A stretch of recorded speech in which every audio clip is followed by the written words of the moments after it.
Muito bom dia. Que a paz de Jesus esteja conosco. Que o que trarei para a nossa reflexão hoje sirva para que a gente faça uma introspecção e avalie aquilo que for colocado aqui. Eu de antemão aviso que esse tema é um tema um pouco provocativo. Porque ele vai tocar, eu vou tocar em alguns pontos que às vezes a gente não dá muita importância. A gente acha que não precisa, eu não sou isso que está sendo colocado, então eu não preciso me preocupar com isso. Então, já de antemão faço essa observação. Tudo que trarei é doutrina espírita. Então vamos lá. Definição de saúde. Isso está no site da Organização Mundial de Saúde, que vai definir como saúde não apenas como a ausência de doença, mas o estado de completo bem-estar físico, mental e social, no qual se tem acesso ao uso de todas as potencialidades do indivíduo na interação com o meio no qual está inserido. Então, o conceito de saúde não é somente eu não ter doenças. Eu preciso completar todos esses itens que estão aí. E principalmente o social, em relação a como eu convivo na sociedade onde eu estou. Porque isso também porque há uma interação. Né? Então, acho que é importante que a gente tenha isso como conceito. Então, o que é doença? Pergunta, resposta óbvia, falta ou perturbação da saúde. Como ocorrem as doenças? Eu não sou médico, não tenho competência para entrar na área médica. Então, o que eu trarei é doutrina espírita.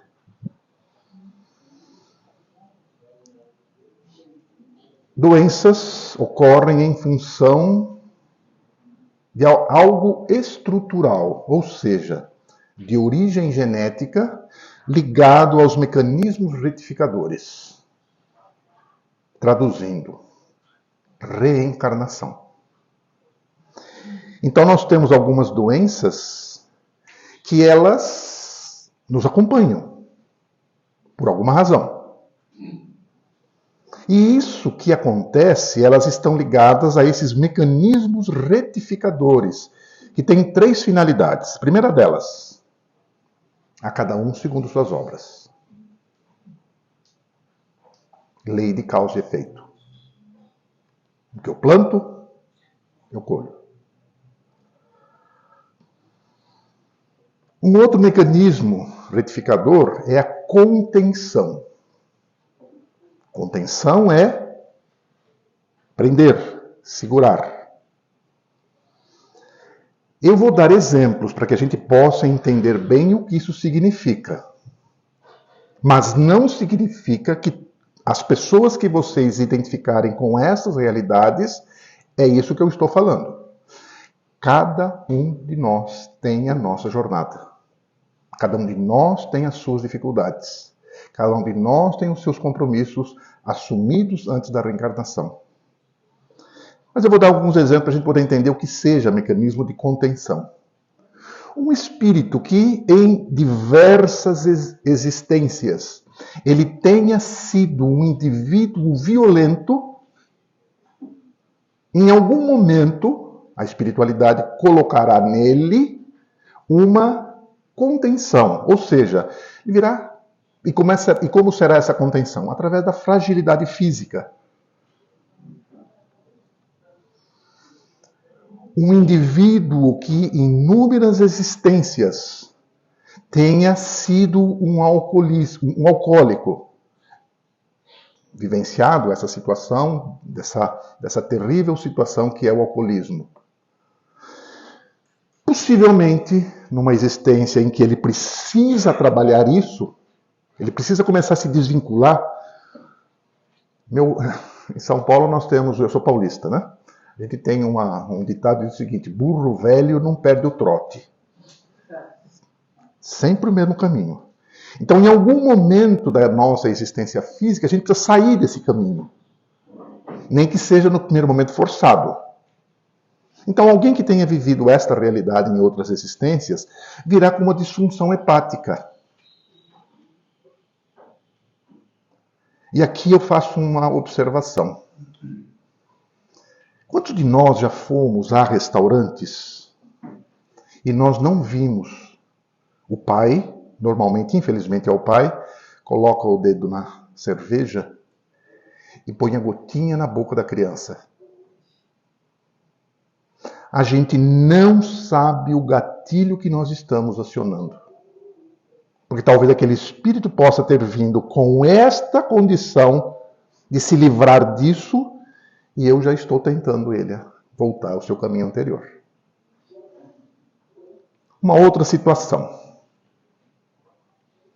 A língua portuguesa tem algumas palavras bonitas para descrever coisas não tão bonitas. Quem é um intrigante? É o fofoqueiro. Então, possivelmente, alguém que tenha usado desta situação, que tenha desencadeado guerras, que tenha desencadeado grandes desentendimentos, possivelmente numa existência em que ele precisa se livrar deste hábito, ele virá com essa contenção mental. Ou seja, o espírito tem plena consciência, porque o espírito não está doente, mas as ligações do espírito com o corpo têm ruídos.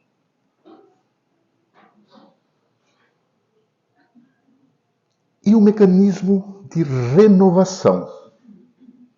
O sofrimento impõe limites às ilusões humanas. Quando se vive esta realidade, nós procuramos valores religiosos e espirituais para a gente buscar. Ou seja, todas as pessoas, ou a maioria absoluta das pessoas que passam por doenças muito graves, quando elas saem desta condição, dificilmente elas continuam sendo como eram. Elas se melhoram, valorizam coisas que muitos de nós não valorizávamos, ou não valorizamos, e que ela não valorizava. Então esse é um mecanismo no qual está ligado, como eu disse, à reencarnação.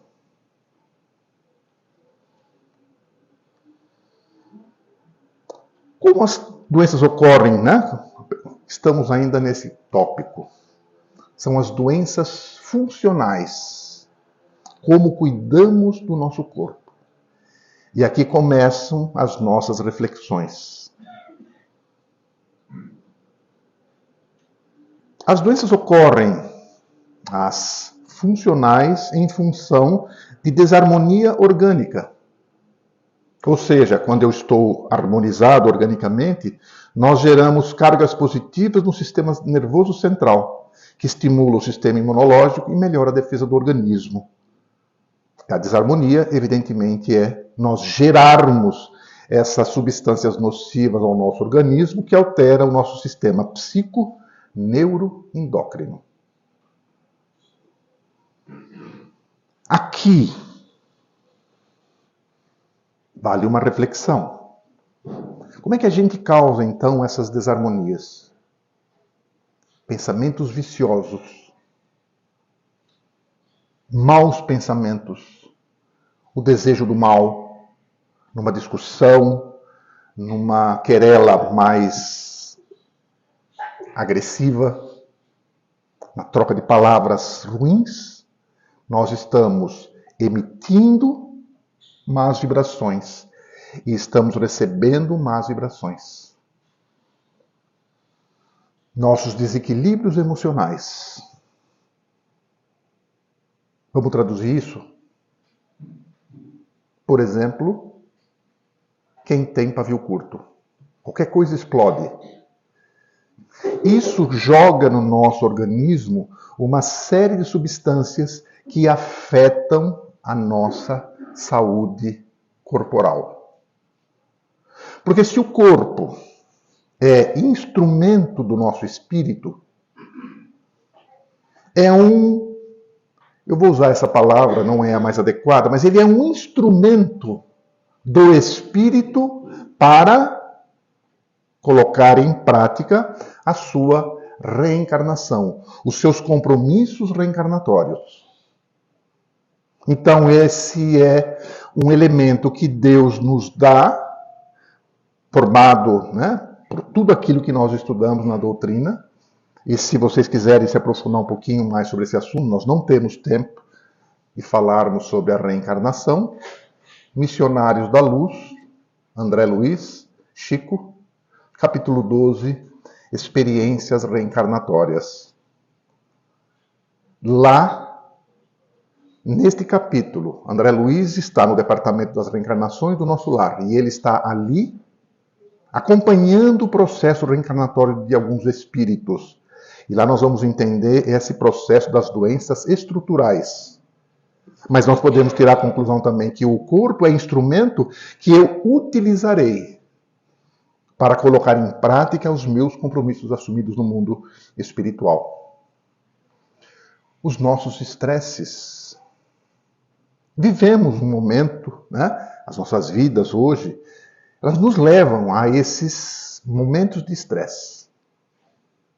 Cuidemos. Na busca dos prazeres desenfreados, a valorização do materialismo, na ambição desmedida, as queixas, as insatisfações, culpa. Nós temos que buscar sempre o auto-perdão. Porque muitas vezes, Ildefonso Correia, e me permitam, em alguns momentos eu menciono o centro espírita onde eu frequento, porque lá é onde eu tenho a minha vida do ponto de vista religioso. Eu sou coordenador de grupo de estudo lá. E nós, no momento, nós fazemos parte de um grupo que estuda as obras de André Luiz. E nós estamos estudando atualmente o livro Libertação. Alguém já leu esse livro?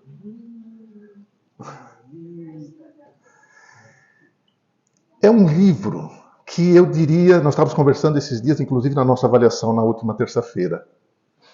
Quando a gente lê os primeiros capítulos, aonde ele descreve, estão ali André Luiz, um trabalhador já de nível chamado Gúbio, e o Eloy.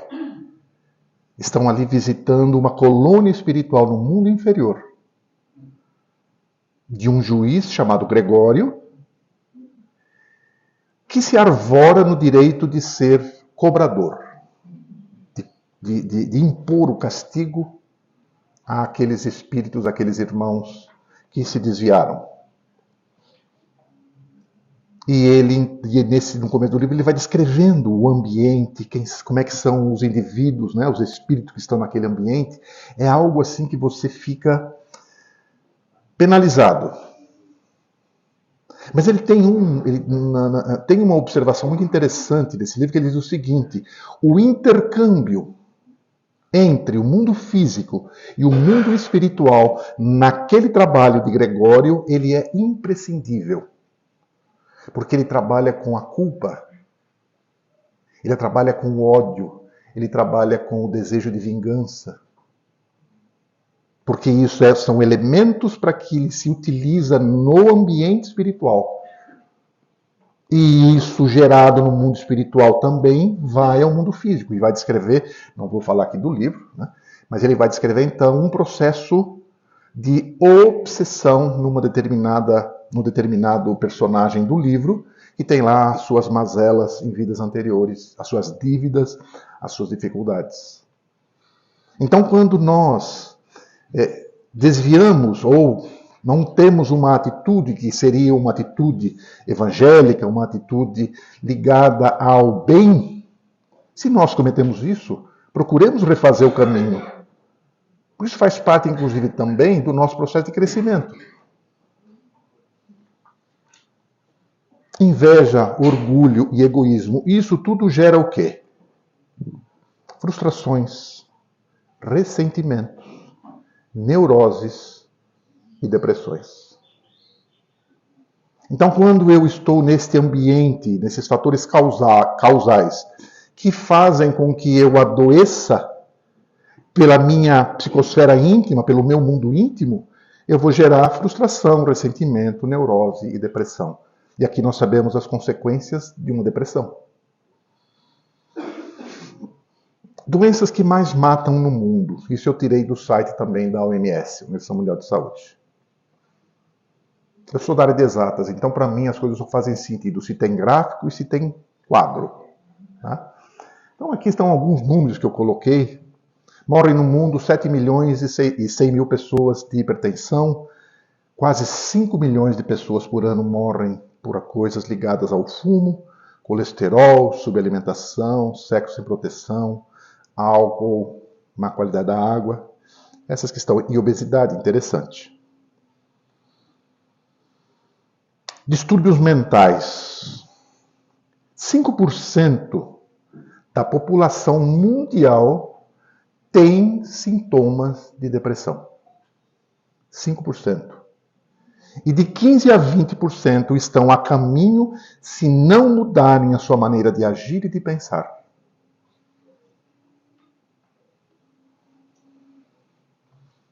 Doenças e mortes causadas pelo cigarro. 30% das mortes causadas por câncer de pulmão, 90%, são causadas pelo cigarro. Os locais: boca, laringe, faringe, esôfago, pâncreas, rins, bexiga, colo do útero. Coronarianas, vasculares. 1 bilhão de mortes serão causadas pelo tabaco no século XXI. 1 bilhão de pessoas morrerão. Ligadas ao álcool. Não se prendam essas informações todas, porque são dados tirados dessa revista científica americana. Então aqui eu só vou tirar um ou outro. 30% de todos os afogamentos acidentais são atribuídos ao álcool. 30% de todos os suicídios são atribuídos ao álcool. Mortes em acidentes automobilísticos são atribuídos ao álcool, 45%. 60% de todos os homicídios são atribuídos ao álcool. Mortes causadas pela obesidade, segunda principal causa de mortes evitáveis nos Estados Unidos. O que eu quero mostrar com isso? Não são doenças reencarnatórias. Nós não precisaríamos vivenciar esta realidade. Mas eu tomo a decisão. Livre-arbítrio. Quando eu coloco um cigarro na boca, eu sei dos riscos que esse cigarro vai me trazer. E vou assumir o risco. Eu não tinha programada na minha vida passar por essa experiência, por essa realidade, por este problema, por esta situação, por esta escada que faz com que eu ascenda. Quando eu coloco o álcool na boca, eu não precisaria vivenciar essas realidades. Mas eu coloquei, porque eu quis. E é muito provável que eu desenvolva alguma doença. Ou pelo menos eu tire energia desse organismo. Quando nós reencarnamos, eu vou usar aqui uma figura de linguagem para que a gente possa entender bem. É como se nós fôssemos uma bateria, que ela vem programada com uma carga adequada ao meu programa reencarnatório. E todas as vezes em que eu excedo esse consumo, o que eu faço? Eu diminuo o tempo de vida útil dessa bateria. Então pensemos, todas as vezes que formos, se é que tem alguém aqui que usa cigarro, se é que tem alguém aqui que usa álcool, se é que tem alguém aqui que é pavio curto, se é alguém aqui que pensa coisas ruins. Pensemos nisso. Eu vou fazer algumas reflexões agora a respeito de 2 livros. O primeiro é O Nosso Lar, que é o primeiro livro da série do André Luiz. Vamos trabalhar ou refletir sobre o capítulo 1, Nas Zonas Inferiores, capítulo 2, Clarencio, capítulo 4, Médico Espiritual. E o livro Missionários da Luz, que eu já citei, que é o terceiro livro da série, capítulo 12, Preparações de Experiências. Só para quem não sabe, Nosso Lar é o primeiro livro que vai contar a chegada, o resgate e a chegada do André Luiz no nosso lar. Quem já leu o livro ou viu o filme sabe do que eu estou dizendo. Quem não leu, leia, que vale a pena. O segundo livro chama-se Os Mensageiros, onde André Luiz está estagiando no departamento das comunicações. E ele vai ali explicar todo esse processo da relação entre o mundo físico, o mundo espiritual e o mundo físico, e vice-versa. Trabalho dos médiuns, responsabilidade dos médiuns. Por que nascem esses indivíduos com esta capacidade? Qual a razão? E ele vai explicando tudo isso no Missionário. E no Mensageiros. E o Missionário da Luz, ele está estagiando ali no departamento das reencarnações do nosso lar. E vai descrever todo esse processo que eu vou falar rapidamente. Então, no capítulo 1, André Luiz, consciente de que já não estava mais no mundo físico, ele descreve todo o processo, todos os seus sentimentos. Para alguns de nós, essa observação de que André Luiz já está consciente que não fazia mais parte do mundo físico, é uma informação extremamente relevante. Eu trabalho na casa espírita onde frequento, eu trabalho na reunião mediúnica, eu sou trabalhador da mediúnica. Tem alguém aqui que trabalha em mediúnica? Qual é a quantidade de irmãos que se apresentam que não sabem que já desencarnaram? Muitas. E é importante que ele saiba, porque a partir do momento em que ele está consciente da sua realidade, ele consegue ter acesso. Não porque não querem, mas o indivíduo que está nessa condição, ele não consegue ter acesso àquilo que está disponível a ele, porque ele não enxerga. Então, essa informação é extremamente importante. Então, ele vai descrever os seus sentimentos. Ele vai descrever que ele estava amargurado, que ele implorava piedade, né? O primeiro capítulo, ele vai descrevendo tudo isso. No filme mostra aquela cena em que ele está naquele ambiente, né? Lúgubre, com todas aquelas dificuldades. Coração aos saltos. Perdera a noção do tempo. No livro diz que ele ficou 8 anos naquele ambiente. Ele tinha muito medo e pavor. Ele descreve o ambiente.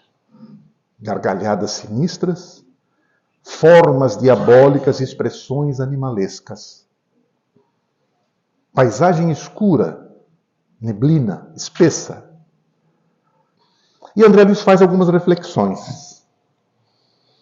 Ele não entendia por que é que ele sofria tanto, por que ele sofreu tanto naquele momento, mas ele não tinha sido criminoso. Ele tinha sido um médico, né? Por aquilo que a gente lê. Ele não tinha sido criminoso. Por que ele tinha passado por aquela experiência? Mas ele começa a despertar. Ele tinha sido uma pessoa imediatista. Outra palavra bonita para descrever uma coisa não tão bonita. É aquele indivíduo que o mundo gira ao seu redor. As pessoas têm que fazer o que ele quer, como ele quer, quando ele quer. Não aceita sugestão. É dono da verdade. Eu tenho um amigo que tem uma expressão que eu acho muito interessante. É consultor de Deus. Sabe tudo. Tudo que se conversa, a pessoa sabe. Ele tinha tido esposa e filhos e tinha sido uma pessoa centralizadora. Egoísta. compartilhara os vícios da mocidade. A gente já vai ver quais são eles. E ele então comenta nas suas reflexões que habitara a terra, gozara seus bens, colhera bênçãos da vida, mas não retribuiu. Ele tinha sido filho de pais generosos e que se sacrificaram por ele. Mas ele nunca reconheceu essa ajuda que os seus pais lhe deram. Conquistara títulos universitários sem sacrifício. Possivelmente uma mente privilegiada. Perseguiu e conseguiu situação financeira estável. Aqui a gente faz um parênteses, deixando muito claro o seguinte: nós não estamos dizendo que a gente não deva perseguir uma situação financeira estável. Somente a forma como eu tento isso. Se eu conseguir isso com o fruto do meu trabalho, sendo uma pessoa decente, respeitadora, ótimo. Agora, se eu consigo essa situação passando os outros para trás, roubando, tudo aquilo que a gente ouve por aí, esse é condenável. No capítulo 2 e capítulo 4, ele descreve que ouvia gritos de suicida. E ele, neste capítulo, ele é apresentado ao Dr. Henrique de Luna, que é um médico da colônia, e que vai confirmar a sua condição de suicida.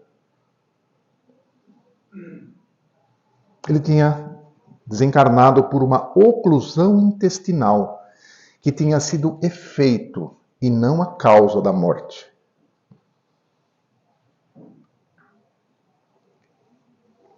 Comenta algumas leviandades. Ele tinha tido sífilis agravada pelo seu procedimento mental. A sífilis por desvios sexuais, mas que foi agravada pelo seu procedimento mental. A gente não tem tempo de discutirmos aqui, nos aprofundarmos sobre pensamento. Estudem na Gênese, que vale a pena. Tinha sido uma pessoa exasperada e sombria, que captava vibrações negativas. Tem um livro chamado Para Uso Diário do Espírito Joanes, escrito pelo Raul Teixeira. Tem um capítulo ali chamado Não Passe Recibo.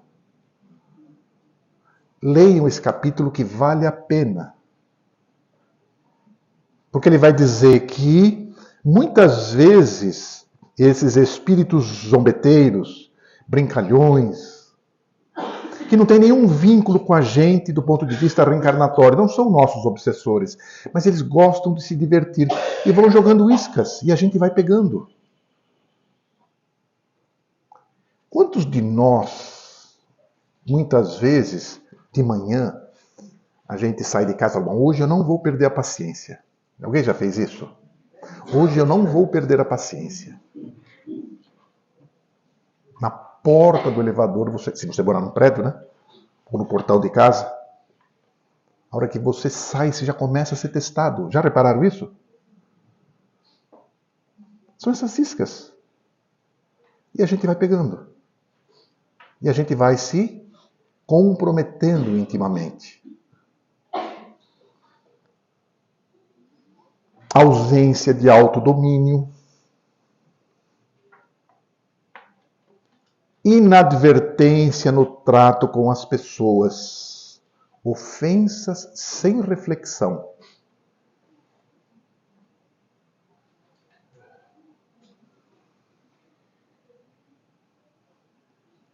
Aqui o Dr. Henrique de Luna falando.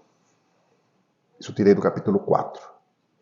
Os órgãos do corpo somático possuem incalculáveis reservas, segundo os desígnios do Senhor. O meu amigo, no entanto, iludiu excelentes oportunidades, desperdiçando patrimônios preciosos da experiência física. A longa tarefa que lhe foi confiada pelos maiores da espiritualidade superior foi reduzida a meras tentativas de trabalho que não se consumou.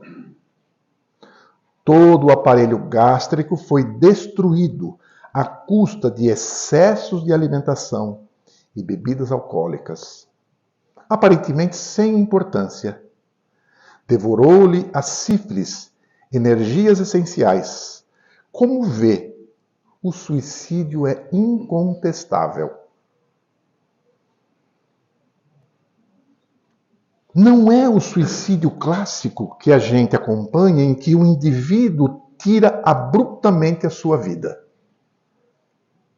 Oremos por esses irmãos. Que Deus ampare a todos. Porque quando a gente lê as descrições, pelas experiências que esses espíritos precisam passar, é comovedor. Quem tiver a oportunidade, leia Memórias de um Suicida, de Ivone Pereira. Em que os primeiros capítulos são extremamente tristes de você ler, porque o espírito descreve as suas sensações após o cometimento daquele ato. Depois o livro se torna um livro belíssimo. Por quê? Porque esse espírito que está descrevendo, ele é resgatado por uma legião de um hospital chamado Filho de Maria, e lá ele vai ser atendido, e receberá todo o tratamento possível e imaginável, inclusive o conhecimento pelo qual ele, esse espírito que descreve, teve que passar. Foi um grande escritor português que, no final da vida dele, ele se torna cego. E ele não suporta essa realidade. E ele então comete suicídio. E ele vai descrevendo todo esse processo. E no livro vai haver a indicação do porquê que isso aconteceu. Lei de causa e efeito, em que o espírito, como a gente vai verificar daqui um pouquinho, o espírito no seu processo reencarnatório, ele estuda junto, ele se propõe junto, ele assume compromissos juntos. A gente já vai ver sobre isso. Mas o que eu quero colocar nesse sentido é: não estava previsto esse tipo de situação para aquele irmão, André Luiz, vivenciar. Mas em função desses desatinos, ele antecipou a volta dele. A sua programação de vida era maior do que aquela que ele encerrou, em função desses desatinos que eu comentei. Então é importante que a gente tenha esta consciência de que o corpo é esse instrumento que Deus nos deu para que nós, espíritos, coloquemos em prática o nosso processo reencarnatório. Aqui André Luiz falando. A falsa noção da dignidade pessoal cedia terreno à justiça.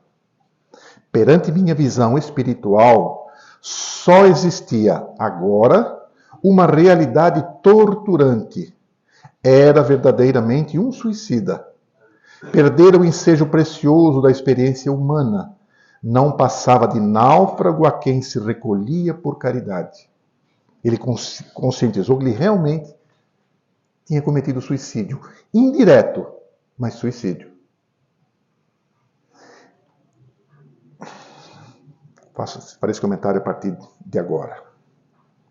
Missionários da Luz, no capítulo 12. O corpo físico, na crosta planetária, representa uma bênção de nosso eterno Pai. Constitui primorosa obra da sabedoria divina, em cujo aperfeiçoamento incessante temos nós a felicidade de colaborar. Quanto devemos à máquina humana pelos seus milênios de serviço a favor da nossa elevação na vida eterna, nunca relacionaremos a extensão de semelhante débito. Surpreendido, rendi silencioso preito de admiração à sabedoria divina que nos concede o sublime aparelho físico terrestre para as nossas aquisições eternas.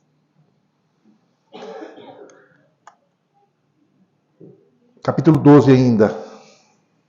Aqui, para quem não leu o livro, a situação é a seguinte.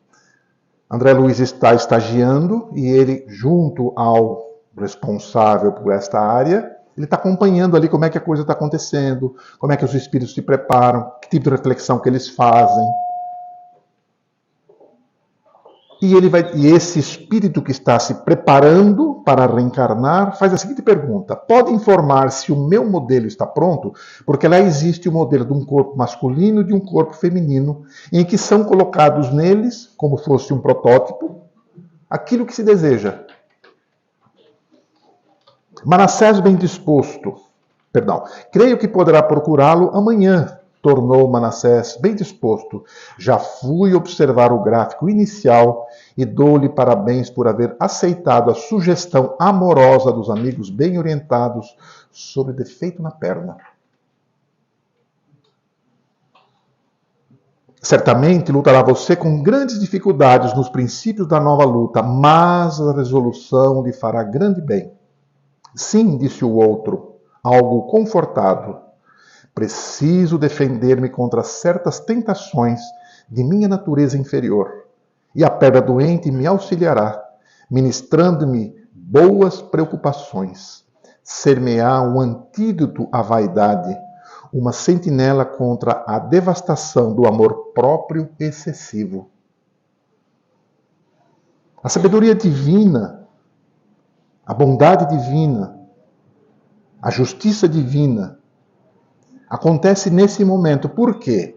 Pelo que a gente lê aqui, pelo que a gente reflete do que está aqui, quando nós vivemos as nossas dificuldades, elas não nos são impostas, elas são orientadas.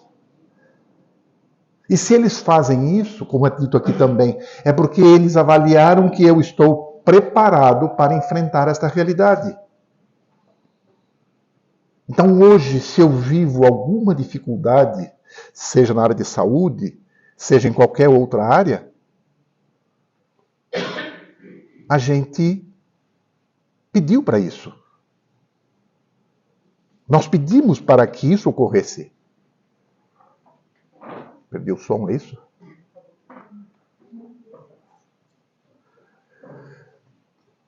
Então é importante que nós tenhamos essa consciência.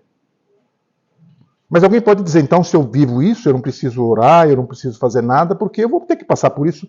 Não é essa a realidade. Não é isso que a espiritualidade nos coloca. Esses são pontos que são colocados nas nossas existências.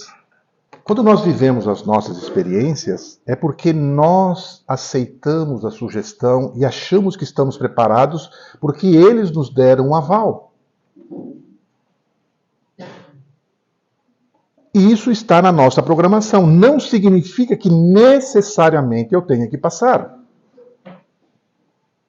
Porque a partir do momento em que eu reencarno, se o meu procedimento for adequado, for ligado às leis da vida, às leis de Deus, a gente pode ter amenizações. Ou a gente vivencia aquele problema e passa por ele e continuamos com a nossa vida normal. Quantas pessoas que têm o mesmo tipo de doença e algumas desencarnam e outras não? Por que será? A doença é a mesma, o procedimento é o mesmo. O que a gente precisa fazer nestas horas é orar muito, pedindo a Deus, a Jesus, aos espíritos que nos acompanham nas nossas reencarnações, que nos deem forças para enfrentarmos aquele problema. Que nos deem energia para superarmos aquilo. Mas se for também a nossa caminhada, que a gente ia em frente dignamente. Então acho que é importante que a gente tenha essa visão, porque eu fico imaginando o trabalho que nós damos para reencarnar. Alguém já pensou nisso? O trabalho que a gente dá para a espiritualidade, para a gente reencarnar. As condições que são colocadas ao nosso redor, elas precisam estar no momento certo, na hora certa. E eu desperdiço. Pelo meu mau proceder, pelas minhas más decisões. Porque eu estava preparado para aquilo, eu fui avaliado. É como se nós estivéssemos numa escola e nós passássemos ali pelo exame final, para avaliar se eu tenho condições de acompanhar a série seguinte. Se eu não tiver condições.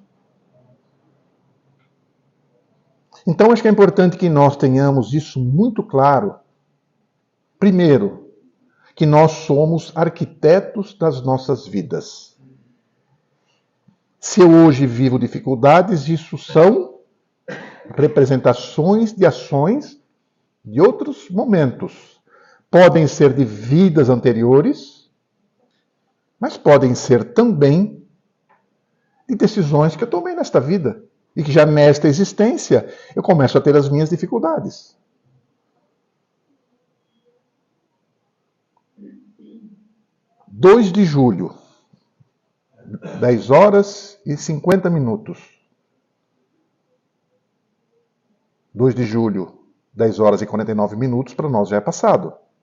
O milésimo de segundo anterior a este momento já é passado. Então, todas as minhas ações que eu tenha tomado até este momento já são passado. Mas são ainda nesta existência. Então, eu sou consequência dessas ações, desses pensamentos, das consequências. Estamos falando de coisas boas e coisas não tão boas. Mas fazem parte deste nosso processo de desenvolvimento das nossas experiências. E o acúmulo dessas experiências vai fazendo com que a gente vá selecionando cada vez mais as nossas ações. Quando nós estudamos ali na parte 3ª do Livro dos Espíritos, que fala sobre as leis morais, a primeira lei, que é a lei natural, lei divina ou lei natural, tem uma pergunta que Kardec pergunta ao Espírito da Verdade: onde está inscrita a lei de Deus? E a resposta que todos nós espíritas sabemos de cor e salteado, está escrito onde? Na consciência. Então eu tenho dentro de mim um elemento que me permite tomar decisões adequadas. O problema é que eu ainda tenho, eu espírito humano, na humanidade, né, nosso estágio atual de espíritos imperfeitos, nós temos ainda contaminação pelo orgulho, pelo egoísmo e por todas as más tendências que nós trazemos de outras vidas. Por isso que a gente precisa mudar o caminho. Se a gente trilhar sempre na mesma vala, na mesma, né? A gente vê na estrada aquele caminho que já está marcado por todo mundo passar ali. Vocês já viveram essa experiência, né? Tente sair daquilo.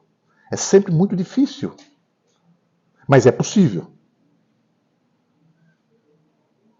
Quando a gente estuda na parte 3ª do Livro dos Espíritos, na lei de justiça, amor e caridade, nós vamos encontrar ali as perguntas de 919 e 919A que Kardec diz.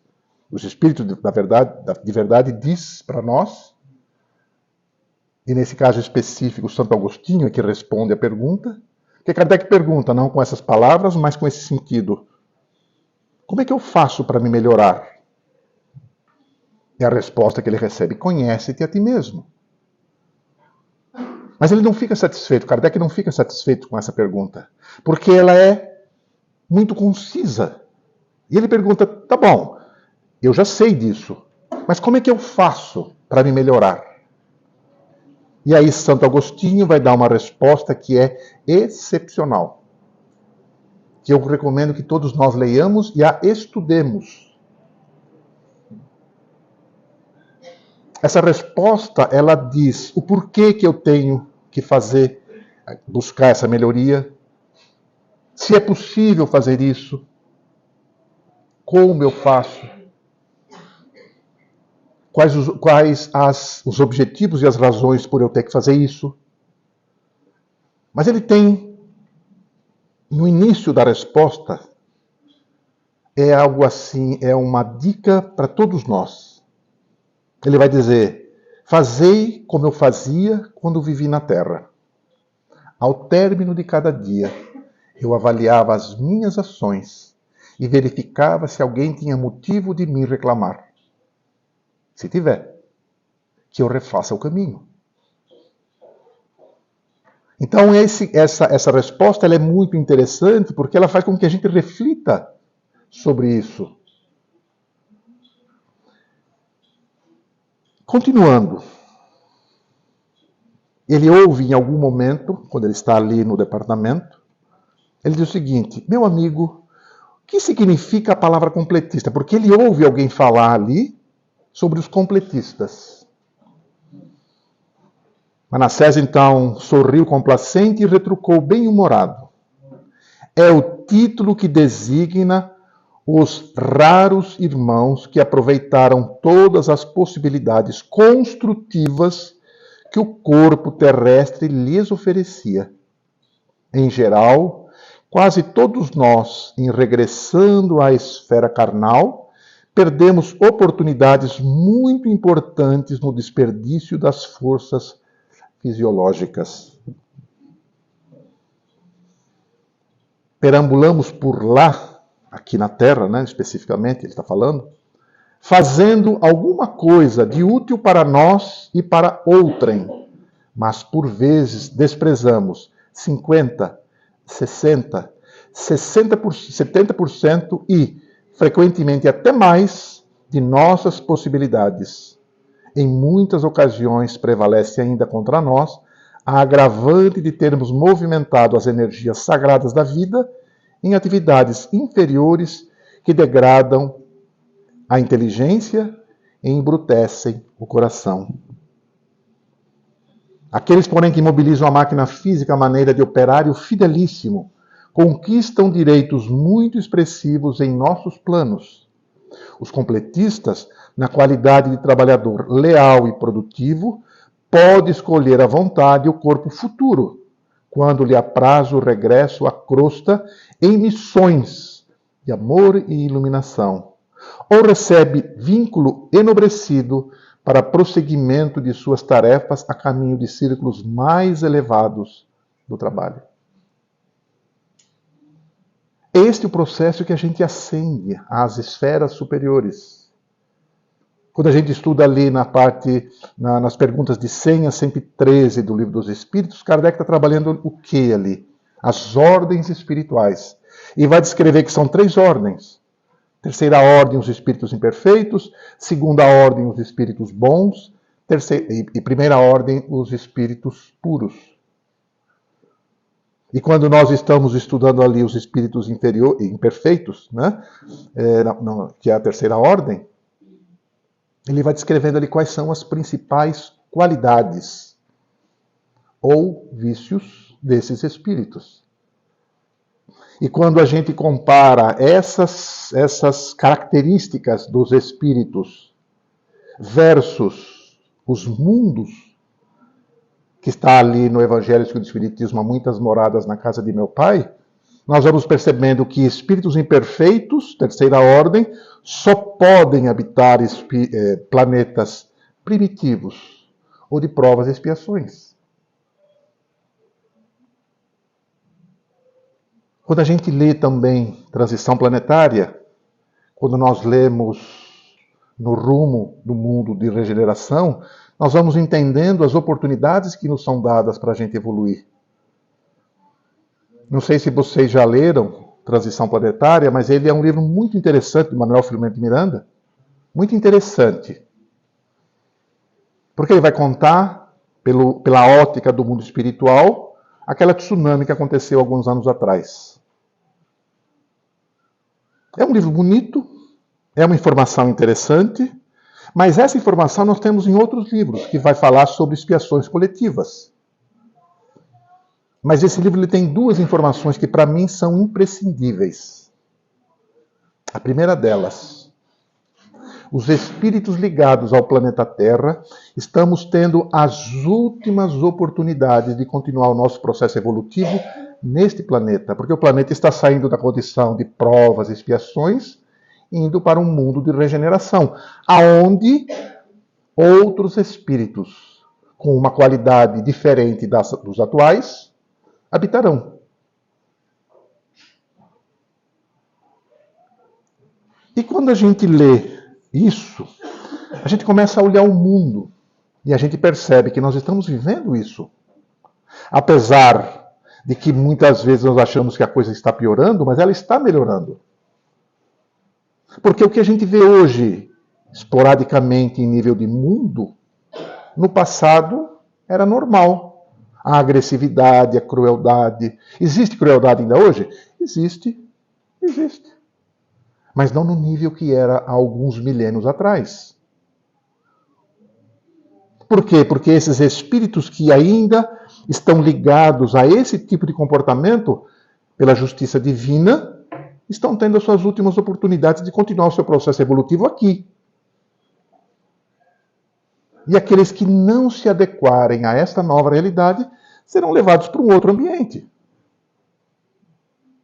Quem já leu A Caminho da Luz sabe do que eu estou dizendo.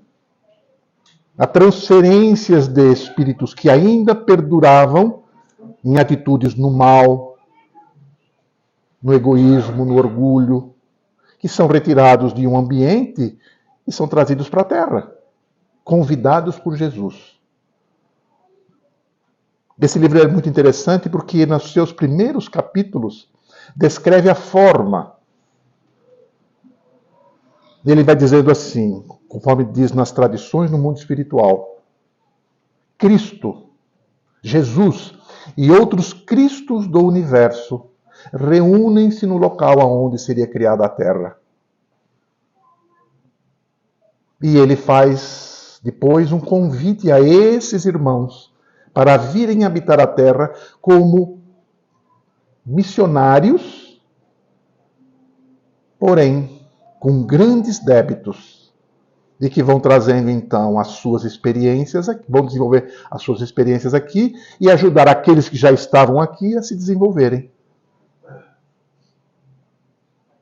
E quando a gente lê esse último livro do Manuel Filomeno de Miranda, No Rumo do Mundo de Regeneração, Manuel Filomeno de Miranda já está descrevendo uma imigração desses irmãos que tiveram oportunidade no nosso planeta, não a aproveitaram e estão sendo levados para outros ambientes, adequados ao seu nível evolutivo.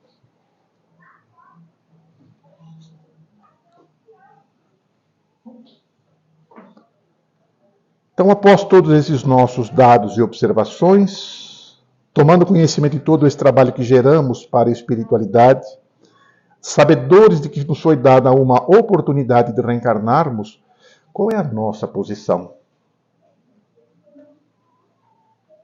Que a gente possa fazer esta avaliação. Eu não sei se alguém pode... O som que nós havíamos combinado. Se puder aumentar... porque eu vou agora colocar a mensagem. Tá bom? Obrigado.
Muito obrigado a todos, que essas nossas reflexões sirvam para a gente fazer essa viagem íntima e avaliarmos o que a gente não faz que deveríamos fazer.